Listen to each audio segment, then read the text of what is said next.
குடியிருப்புகளை அகற்ற எதிர்ப்பு தெரிவித்து பொதுமக்கள் போராட்டத்தில் ஈடுபட்டதால் புதுச்சேரி விழுப்புரம் சாலையில் போக்குவரத்து நெரிசல் ஏற்பட்டது.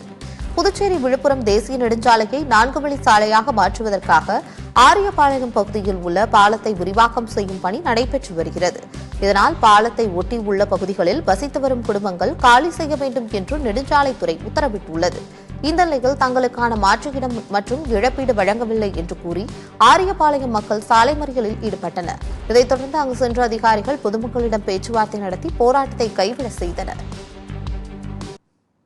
வசிக்கிற இடத்துல திடீர்னு சென்ட்ரல் கவர்மெண்ட் மாற்று இடம் கொடுக்காம காலி பண்ண சொல்லிட்டாங்க. நாங்க திடீர்னு 30-40 வருஷமா அந்த இடத்துல நாங்க வசிச்சுட்டு வந்திருக்கோம். எங்களுக்கு ஒரு மாற்று இடமும் கொடுக்கல. நாங்கெல்லாம் அன்றாடம் காட்சிங்க, எல்லாம் பாமர மக்கள். திடீர்னு இடம் கொடுக்காம அவங்க காலி பண்ண சொன்னா நாங்க எங்க சார் போறது? கிட்ட எங்களுக்கு 10 நாள்ல காலி பண்ண சொல்லி நோட்டீஸ் கொடுக்குறாங்க. எங்களுக்கு மாற்று இடம் கொடுக்காம நாங்க எங்க போய்க்கிறாங்க காலி பண்றது சொல்லுங்க? அன்னாடம் காய்ச்சா ஓடனா ஒரு நாள் எல்லாம் பெருக்கிற வேலை செய்யறாங்க. போயிட்டு முனிசிபாலிட்டியில ஒரு நாளைக்கு 200 ரூபாய் 300 ரூபாய்க்கு வேலை செய்யற ஆளுங்க. எங்க இவங்க பாமர மக்கள் எங்க போவாங்க சொல்லுங்க?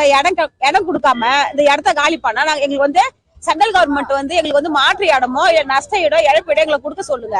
அது வரைக்கும் நாங்க இந்த இடத்த விட்டு நாங்க காலி பண்ண மாட்டோம். நாங்க போராட்டம் பண்ணிட்டு தான் இருப்போம்.